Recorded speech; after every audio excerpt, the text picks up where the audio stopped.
"Don't come back." Those were the last words my father said to me, words as sharp as a scalpel and far more permanent. For a man who spent his life performing surgeries to heal others, he wielded his words like weapons when it came to me. 5 years. That's how long it's been since I left the Hartford family behind, their legacy of medicine, their prestigious hospital name, their suffocating expectations. 5 years since I stopped being Nadine Hartford, the disgrace. Now, in the courtrooms of Vermont, I'm Judge Nadine Hale. The name change wasn't revenge. It was rebirth. I'd finally found peace until that morning. It was raining when I walked into chambers, my heels echoing across the polished floor. Rory, my clerk, had already sorted my morning mail into neat piles, always organized to the point of obsession.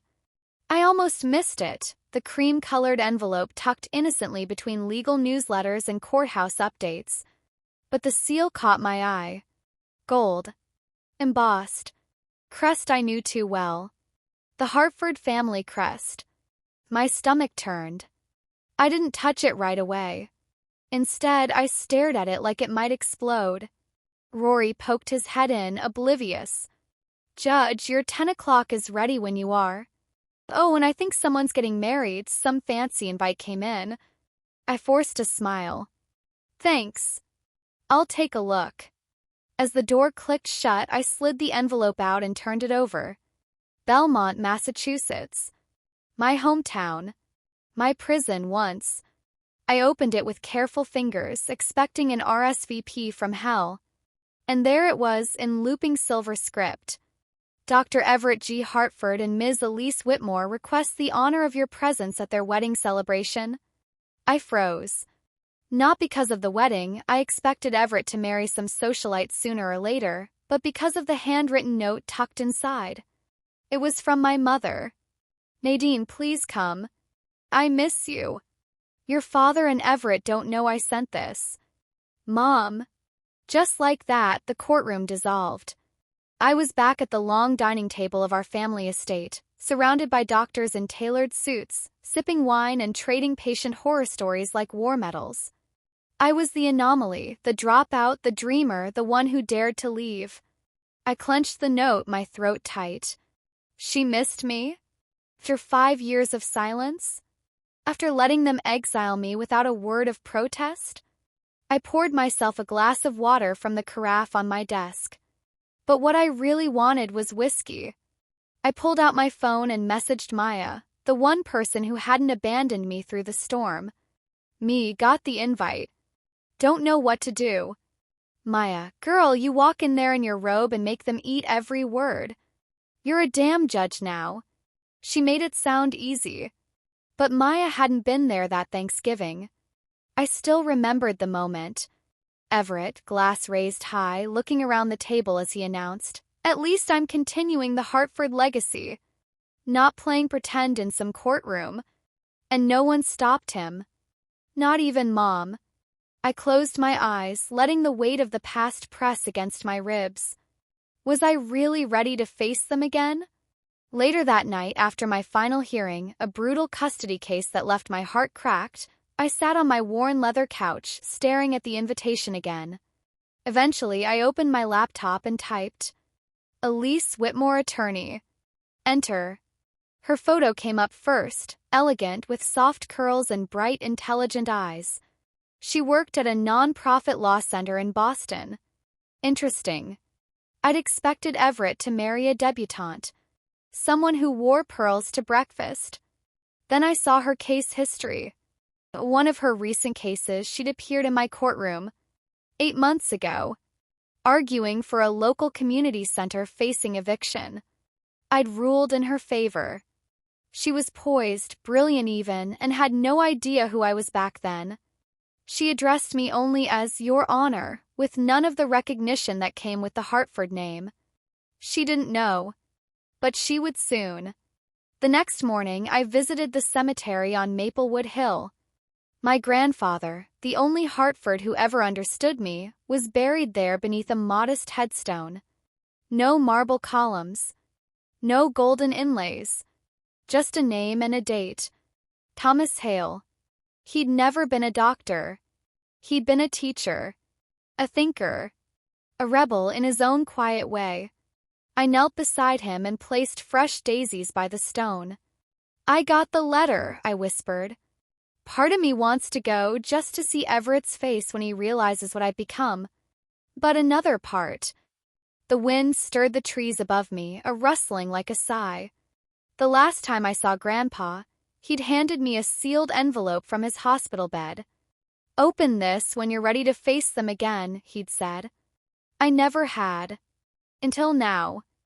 That night, I sat on my bed and finally tore it open. His familiar handwriting spilled across the page, shaking but deliberate.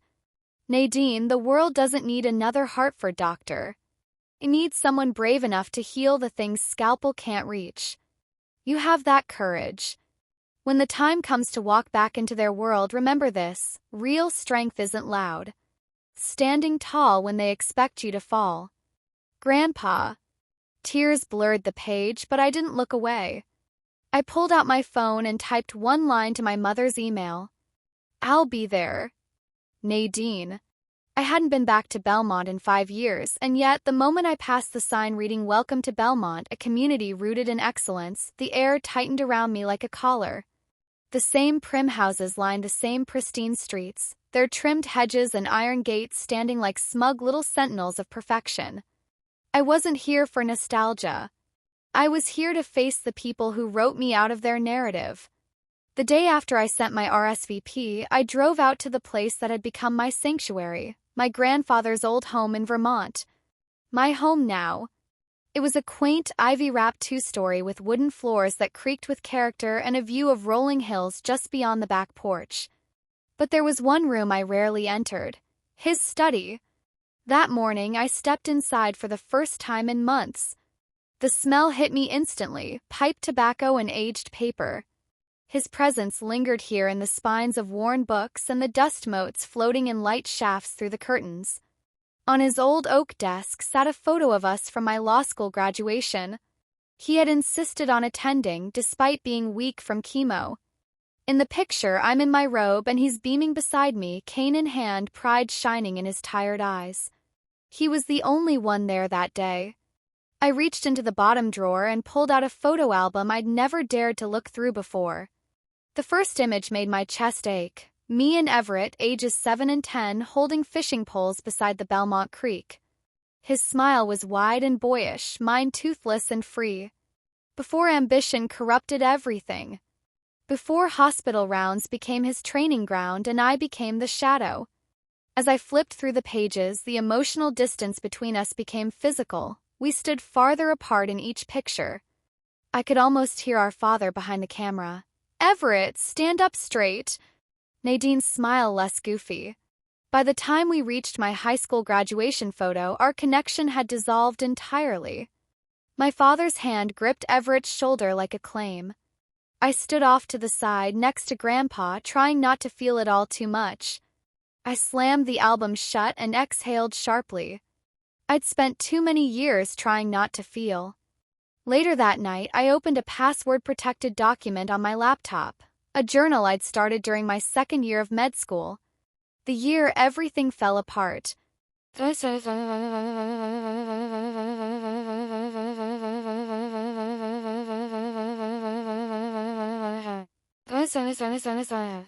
October 12th. Helped a tenant in the law library fight her slumlord. Found a loophole in Vermont statute that saved her apartment. Felt more alive than I ever have in surgery labs. November 9th. Dad says I have surgical instincts. I think I have instincts, period. Why does that only count if I'm holding a scalpel? December 1st. Caught Dad and Dr. Avery adjusting a post-op report. Infection wasn't logged. I asked why.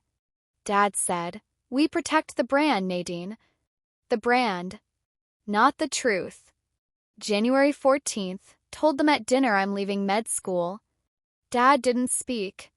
Everett said I was selfish. Mom cried, but not because she understood, because I broke the illusion. Grandpa held my hand. Whispered, "Some legacies are just golden cages."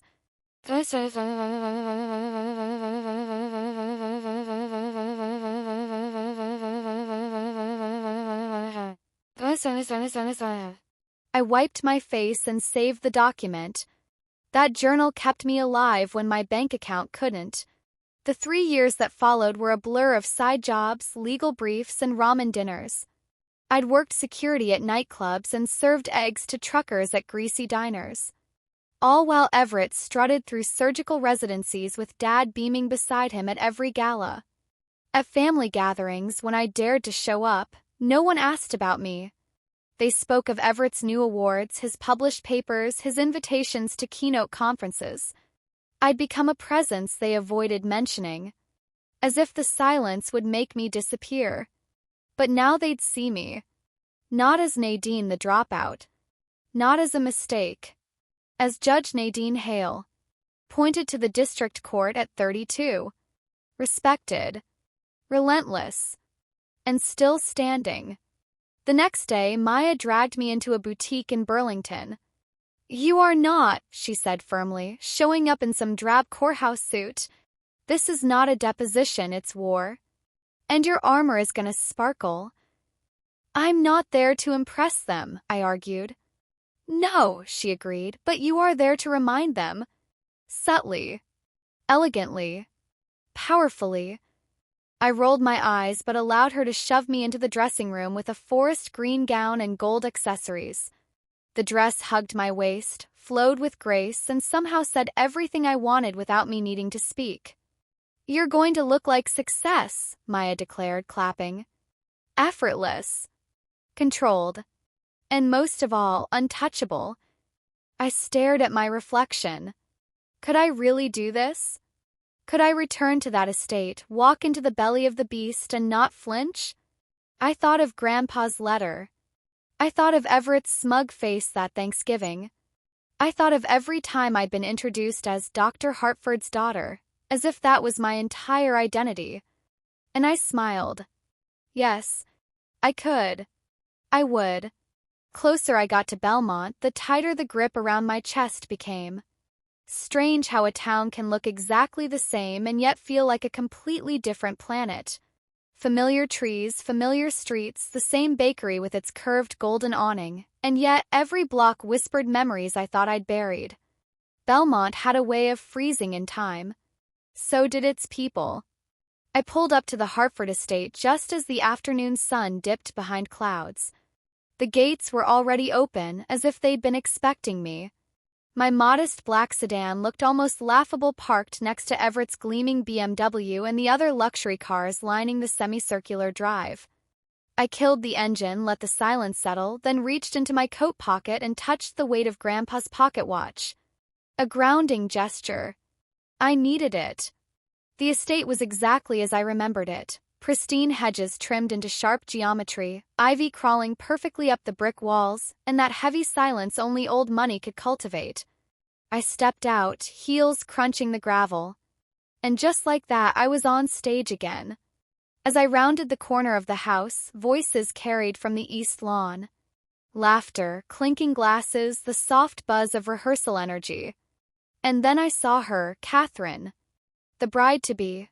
The same attorney who'd argued confidently in my courtroom months ago, not knowing the woman behind the gavel shared a bloodline with the man she was marrying.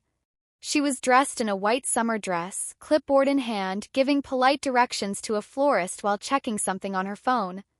No pearls. No airs. Just poised and present. When she looked up and saw me, her entire face lit up in surprise. "Your Honor," she called, hurrying toward me with a warm smile. Heads began to turn. Conversations paused mid-sentence. I could feel the weight of a dozen eyes scanning me from head to toe. I forced a neutral smile, keeping my posture straight. "Catherine," I nodded. She did a slight curtsy, a quirky little gesture she'd done in court too, and her voice carried clearly through the thick air. "I didn't know you'd be here." I could already feel the confusion spreading like wildfire. Behind her, Everett turned at the sound of her voice. His face went from idle curiosity to sheer horror. Recognition hit like a slap. "Nadine?" he asked, voice flat. Cold. "Surprised to see me?" I replied calmly, eyes locked on his. Catherine looked between us, puzzled. Wait, you two know each other? My mother emerged from the side path at that exact moment, drawn by the noise, a hopeful smile frozen on her face. She's your sister, Catherine said slowly as the realization struck. Judge Hale is your sister? Everett's mouth moved like he was searching for an escape route. I didn't think she'd come. Catherine blinked. You told me your sister dropped out of medical school and vanished. I smiled slightly, but there was no joy in it. I didn't vanish. I became a judge. Dead silence followed. The rest of the wedding party and a few extended relatives stood frozen around us. You could hear the wind rustling the trees, the only sound brave enough to move. Catherine turned back to Everett. You never told me she was Judge Hale. The Nadine Hale. I've cited her rulings in court. Everett looked like he'd swallowed glass. My mother cleared her throat softly, stepping beside me. Nadine, dear, you look, her voice caught as she glanced nervously between me and Everett. Beautiful. Her words were kind, but her eyes begged me not to cause a scene. But the scene was already happening. I just wasn't the one directing it. Someone, a cousin or perhaps an aunt, murmured something behind us. The murmurs spread like ripples. I could almost hear them thinking, the judge? That's Nadine Hartford? But she was a failure, wasn't she? Everett tried to compose himself. You changed your name, he said, as if that justified his ignorance. You erased me long before I erased Hartford from my documents, I answered. Catherine's cheeks had gone pale. Why lie, Everett? Why pretend she didn't exist? I asked about your family so many times. He exhaled sharply, clearly flustered. Because she chose to walk away from the legacy. From everything our family built. No, I said, voice steady, eyes never leaving his. I walked away from your legacy. And built one of my own. More silence. This time thicker. Heavier. Catherine looked at him, her expression hard to read. Hurt, maybe. Trail mixed with confusion. I need some air, she muttered, stepping back. I didn't stop her. It wasn't my place. But watching her walk away, I couldn't help but feel the entire house of cards Everett had built was trembling. Everett turned to our mother. You invited her behind my back? I did, she admitted. And I'm glad I did. He stared at her in disbelief. You knew what this would do. Yes, she said, her voice firmer than I expected. And it needed to be done. For the first time, I saw something flicker in my mother, not fear but resolve. Maybe Catherine's presence had inspired it. Or maybe time had finally worn down her submission. Everett looked at me one last time, jaw tight. Don't ruin this. I'm not here to ruin anything, I replied. I came because Mom asked. I came to be seen.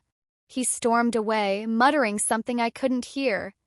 And just like that, I was left standing on the lawn of my childhood estate in front of strangers, family, and ghosts alike, and I didn't feel small. I felt like I belonged here, not because they welcomed me, but because I had earned my place. The dining hall at the Hartford estate hadn't changed. Same towering portraits of stoic ancestors with hard eyes. Same gleaming mahogany table long enough to host a diplomatic summit. Same chill in the air, though this time it wasn't the central AC. It was the people. The tension at the rehearsal dinner could have been sliced with one of the silver-plated butter knives.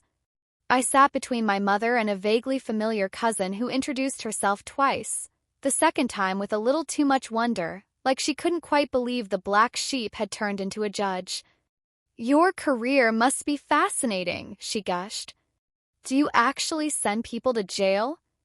When appropriate, I answered with a calm smile.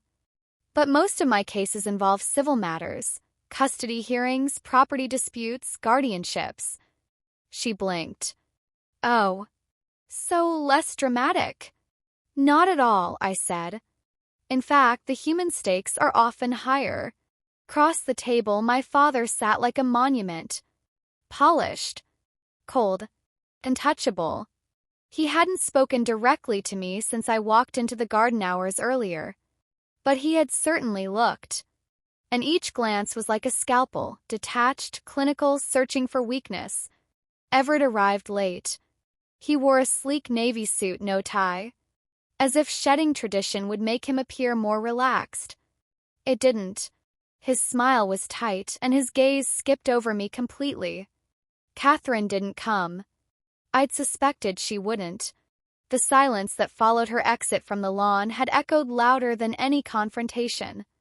I didn't know if she'd gone to her guest room or straight back to Boston. I just knew that Everett's carefully curated weekend was unraveling, and I was merely the spark, not the match. Dinner progressed awkwardly. Toasts were made. Half-hearted jokes landed with soft thuds. Someone clapped when my uncle offered Everett and Catherine decades of happiness, only to be nudged under the table because the bride was notably absent. Then came the question. It always does. "So, Nadine," asked David, one of Everett's groomsmen, grinning over his wineglass, "what's it like being the rising star in a family of surgeons?" I gave him a look that was all courtroom. Unexpected. He laughed like I'd made a joke. I hadn't. "Come on," he continued, elbowing Everett lightly. Who'd have thought the rebel would end up in robes and a gavel? The prodigal daughter returns, with a bench. Everett's fork clattered against his plate. He set it down carefully, deliberately. "She's not a prodigal," he said flatly. "She quit." The room stilled. He didn't look at me, but the words were sharpened. Meant to wound. She quit when things got too hard. Medicine was too intense. Too real. She walked away. The silence buzzed like static in my ears. I breathed in, counted to 10. Then I set my napkin down gently and met his eyes. I didn't quit because medicine was hard, Everett. I walked away because it wasn't my calling. His jaw clenched. Easy to say when law school is your fallback plan. You think what I do is easier than surgery? My voice remained calm, controlled, but there was steel underneath. You think telling a mother she's losing custody is easier than stitching a wound? You think navigating domestic abuse cases or broken adoption systems is simple? Everett looked around, sensing the room was no longer on his side. "We save lives," he muttered. "That's what this family was built on." "No," I corrected, "this family was built on control. And I chose something else." Across the table, my father finally spoke. "Enough," he said quietly, but with weight. We all turned to him. His gaze settled on Everett. "She's right." I blinked. Everett frowned. "Excuse me." "She didn't fail, Everett," my father said, voice flat and low. "She succeeded. In her own way. More than I expected. More than I gave her credit for." Gasps weren't audible, but I could feel them. A shift. A collective exhale no one wanted to admit. My father looked at me directly for the first time since I'd arrived. "You've done well, Nadine." It wasn't warmth. It wasn't apology. But it was acknowledgement. And coming from him, that was a tectonic shift. I nodded slowly. "Thank you." My mother looked between us like she'd witnessed a solar eclipse. Uncle David downed the rest of his wine. Someone in the far corner coughed loudly just to break the awkwardness. Dinner resumed in a sort of dazed quiet, like the aftermath of a storm no one saw coming. After dessert, some complicated lemon tart I barely touched, I stepped outside for air. The garden was quieter now, lit with soft golden lanterns.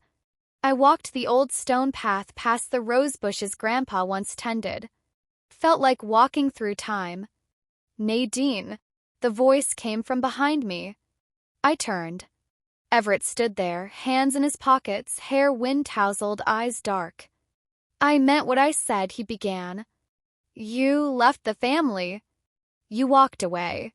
I stared at him. "I didn't leave the family, Everett." The family turned its back on me. He flinched. You were always the emotional one. And you were always the golden one, I snapped. So golden you never realized the sun wasn't supposed to burn the rest of us.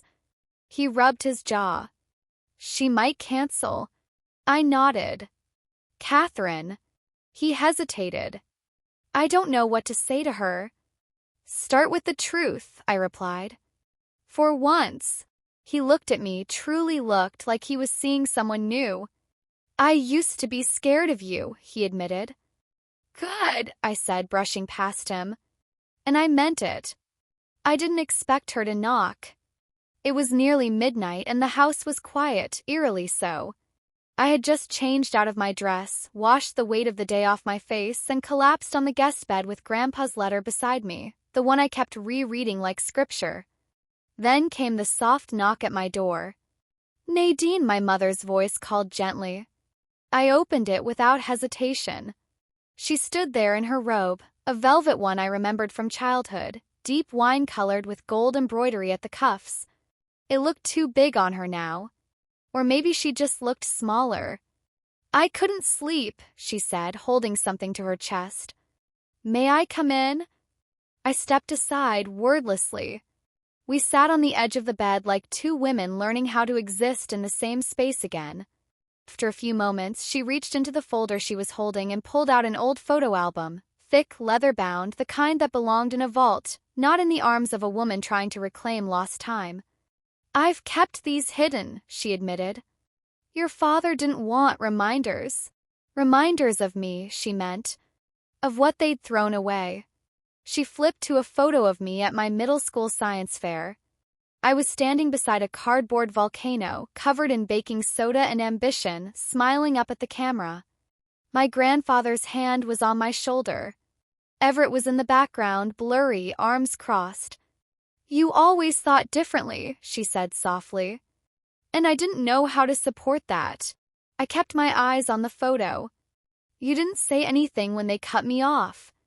I wanted to, she whispered. But I was scared.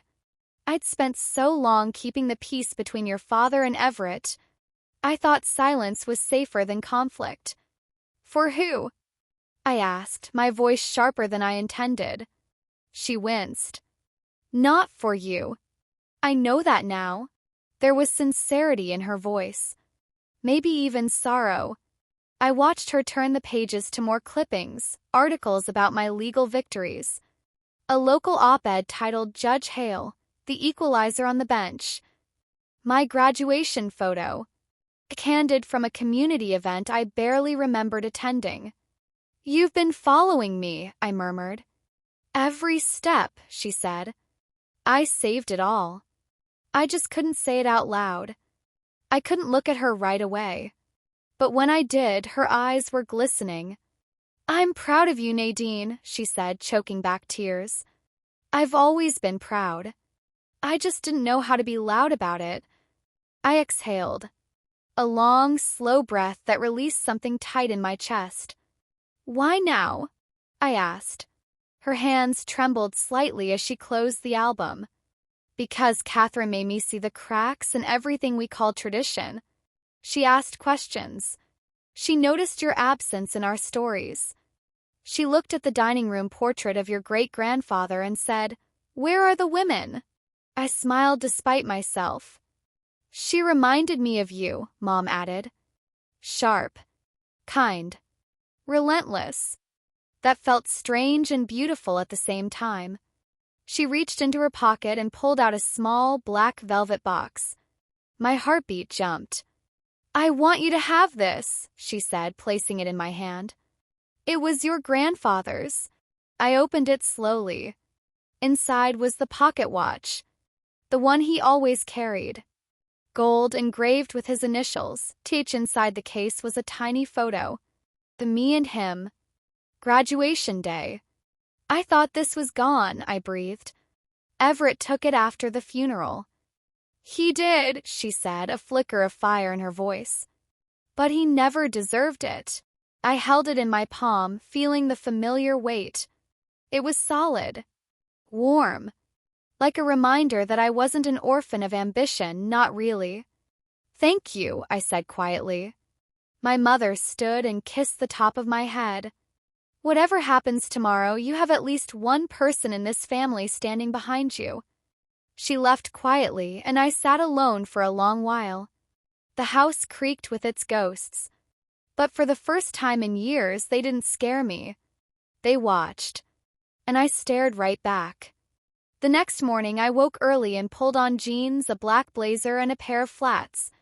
The formality of the evening was still a few hours away, but I needed space, room to breathe before the next act of the drama began. I found my way down the old gravel path to the back of the estate where the greenhouse used to be. Grandpa's garden was long overgrown, but the bones of it still stood. The stone bench where he'd taught me to prune tomatoes, the bird bath I accidentally knocked over and cried about for days, convinced I'd ruined nature. I sat on the bench and pulled the pocket watch from my coat. Time was off. But the moment felt right. "Nadine?" I turned. Catherine stood there, arms crossed over a cream sweater, no makeup, hair loose. She looked different than yesterday. Softer. But also stronger. "I didn't mean to interrupt," she said. "It's okay," I replied, scooting over on the bench. She sat beside me. Silence hovered for a moment before she spoke. "I confronted Everett last night," she said, not looking at me. "He told me everything. About the lies.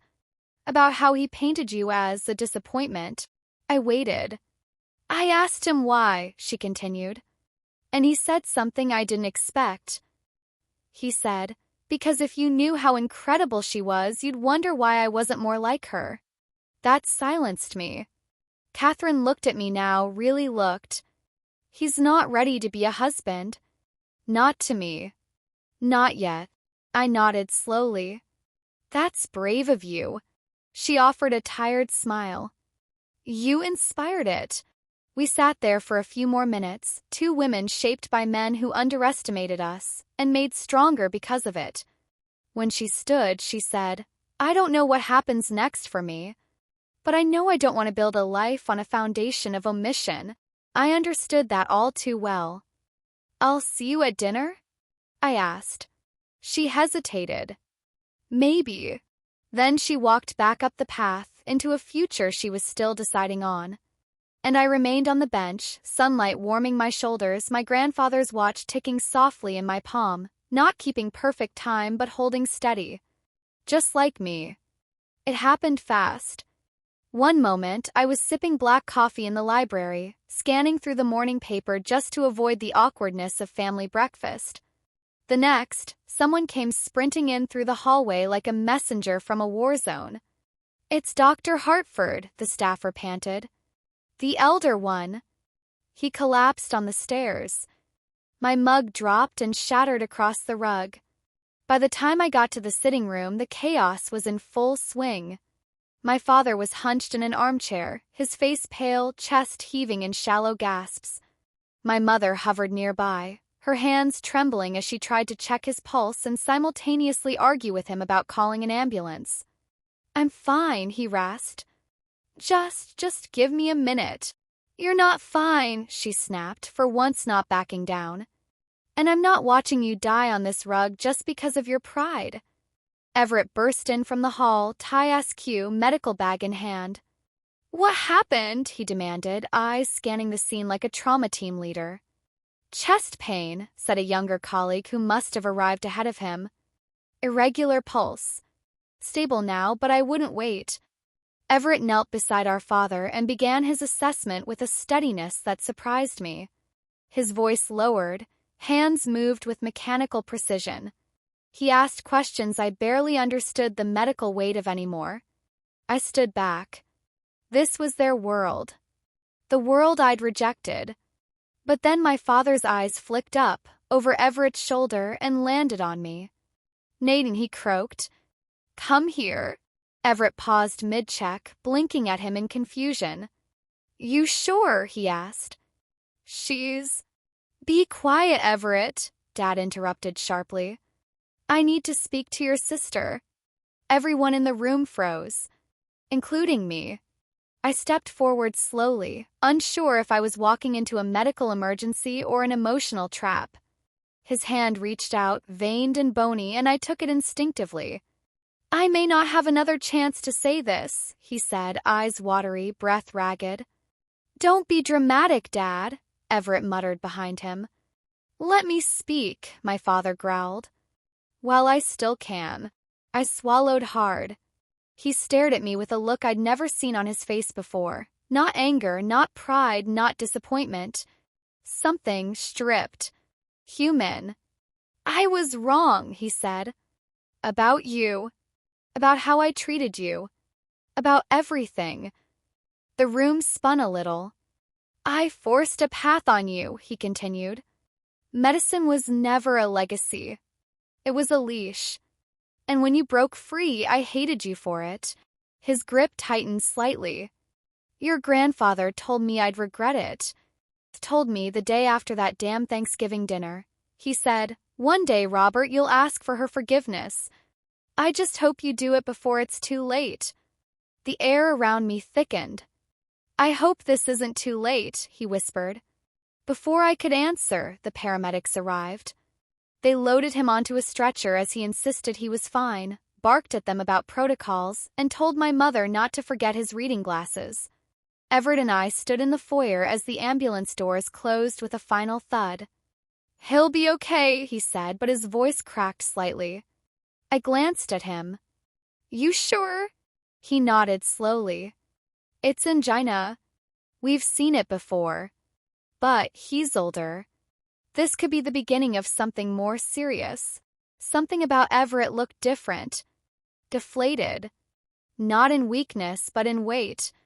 As if carrying the Hartford legacy all these years had finally started pressing down on him, too. We both stood there for a moment, neither of us speaking, until he finally exhaled. "This doesn't change anything," he said quietly. "Doesn't it?" I asked. He ran a hand through his hair, an old habit from when we were kids. He used to do it after losing Monopoly or getting caught sneaking cookies. Something about that gesture tugged at a memory I wasn't ready to unpack yet. "I don't know how to do this," he admitted. How to be wrong. I surprised myself by smiling. "It gets easier. Trust me." I sit on a bench and question myself for a living. He let out a hollow laugh. As we walked back into the estate, my mother approached. "They're taking him to Memorial Hospital," she said, grabbing her purse. "I'm going with him." She hesitated. "Will you both come together?" Everett and I looked at each other. Not quite allies. Not quite strangers. "I'll drive," I offered.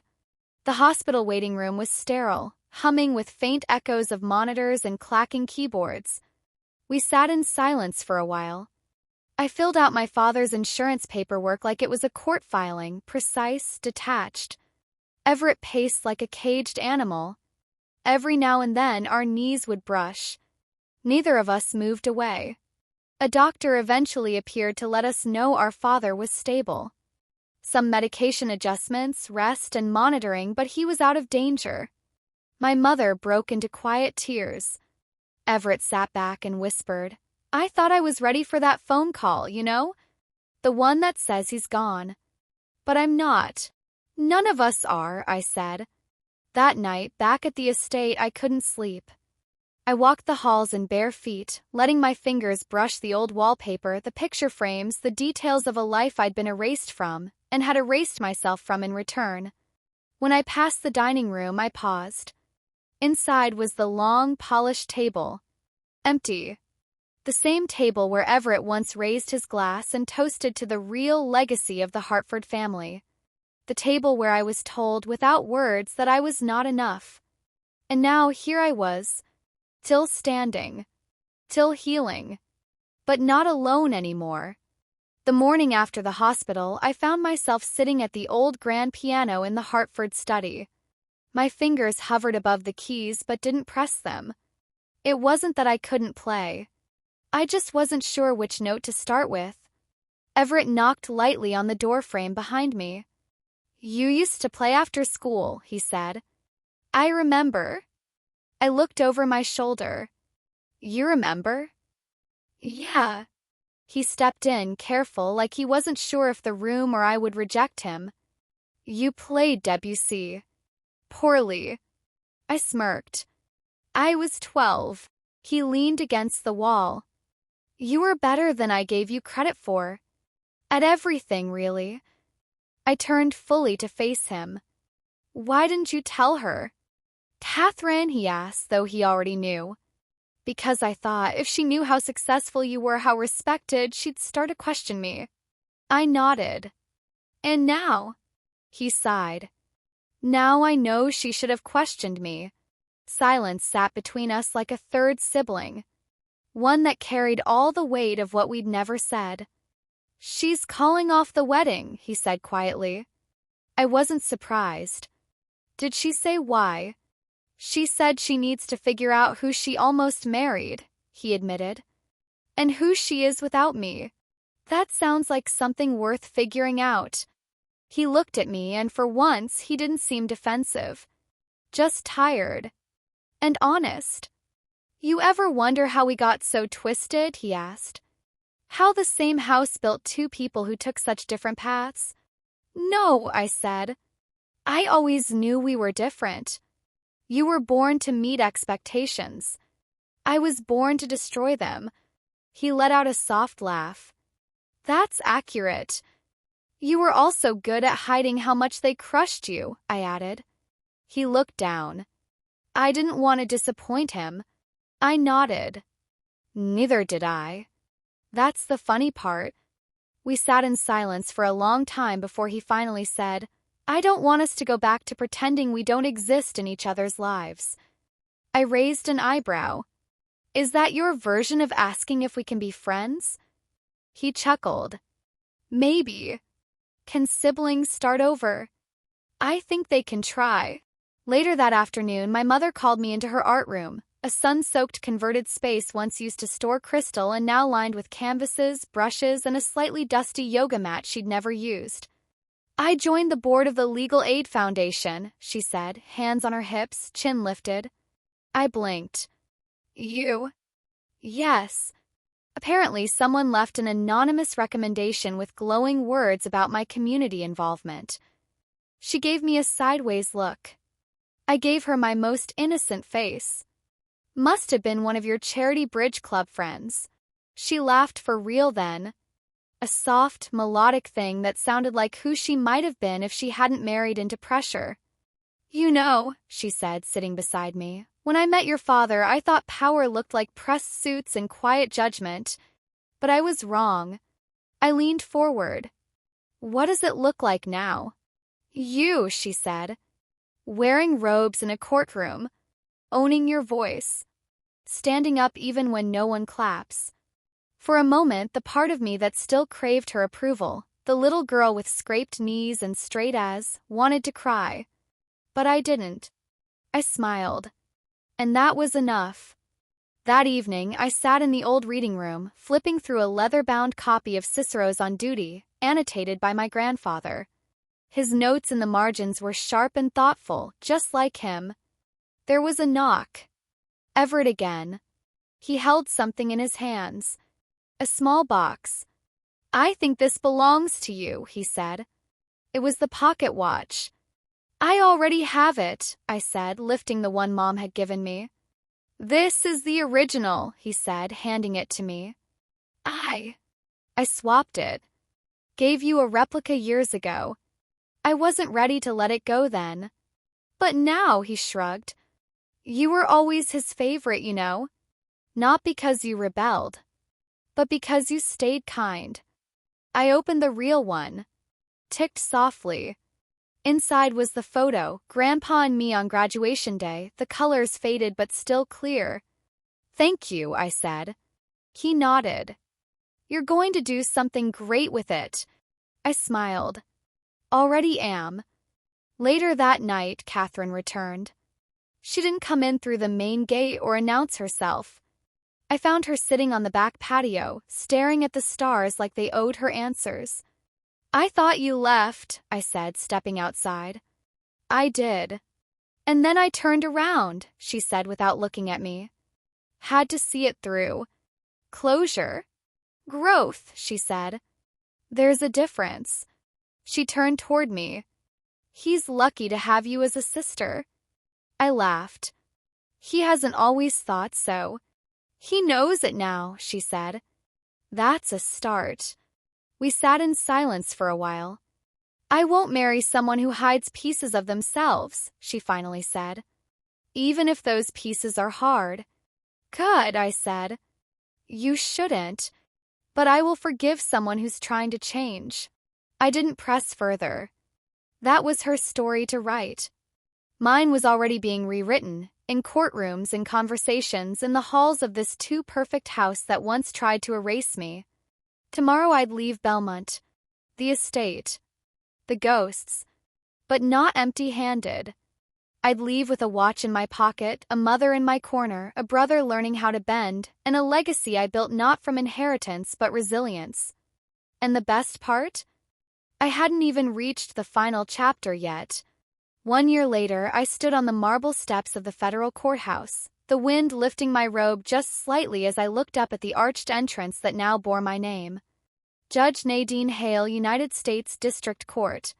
Still didn't feel real sometimes. When the appointment came, it was quiet. Not a parade or a press conference, just a letter, a handshake, and an oath whispered in a chamber full of people who'd once doubted I belonged here. Some still did. But they stood when I walked in. They listened when I spoke. And most importantly, they prepared when they faced me in court. This wasn't about ego. This was about earning it. Inside, my clerk, Joanna, was already sorting the docket. She beamed when I entered, holding up a file. First case today's a big one, she said. Wilson Legal Services versus Northbridge Developers. Community housing dispute. I paused. Wilson. Catherine's firm, she nodded. She's lead counsel. A smile tugged at the corners of my mouth. Fitting. Full circle. In the courtroom, Catherine stood tall, her tailored navy suit simple but elegant. She had a small team behind her now, young lawyers in sharp shoes with hopeful eyes. She looked up as I entered, nodded professionally, no trace of the past on her face. We had become something different over the past year. Not friends in the casual sense, but allies. Quiet admirers of each other's work. Survivors of the same storm. She began her argument with clarity and calm confidence. Your Honor, we contend that Northbridge is leveraging obscure zoning loopholes to push out low-income tenants. I listened, taking notes, aware of how much she'd grown, and how much she'd always been capable of. A recess, she approached the bench. Judge Hale, she said formally, then lowered her voice. Nadine, I wanted to let you know something before the courtroom grapevine beats me to it. I raised an eyebrow. Everett's back, she said. I blinked. Back where? Boston. He's taking a position with a non-profit surgical initiative, developing trauma procedures for low-resource hospitals overseas. Teaching. Research.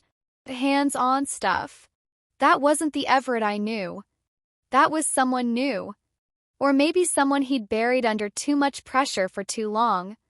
That's unexpected, I admitted. He told me you gave him the courage to step off the pedestal. I smiled. I just pushed. He chose to fall gracefully. Catherine hesitated. He also told me he's proud of you, and that he never really stopped being your brother. That makes two of us, I said softly.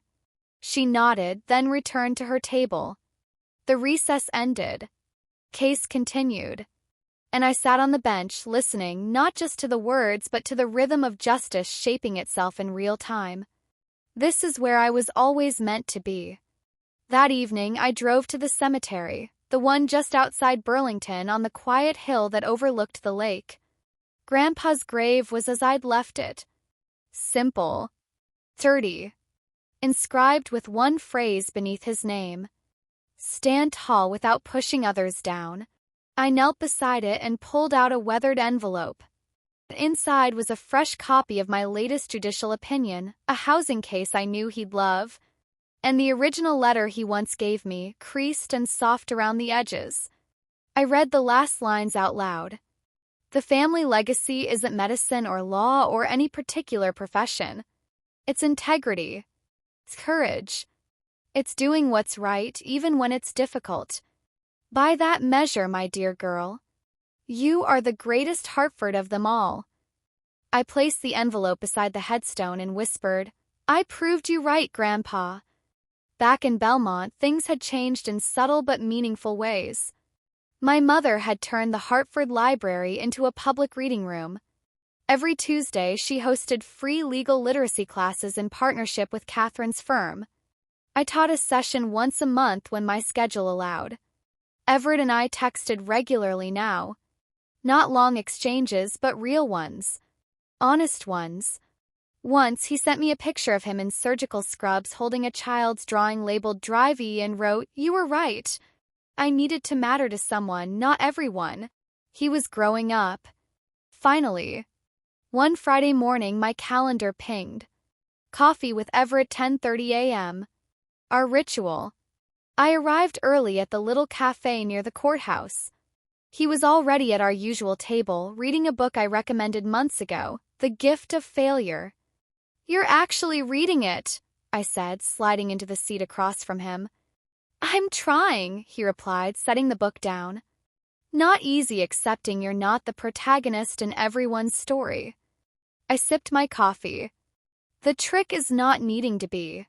He leaned back. You always had that figured out. I envied it. You mocked it. He laughed. Same thing when you're insecure. Pause settled between us. Not awkward. Just full. I'm proud of you, I said suddenly. He looked up.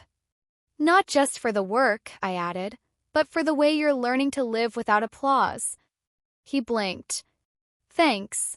I stood, slinging my coat over my arm. You'll be okay, you know. So will you, he said.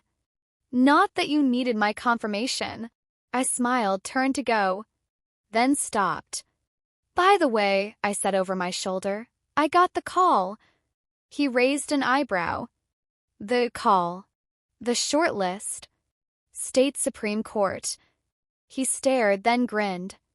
You're going to make history, aren't you? I shrugged, hiding the way my heart thumped against my ribs.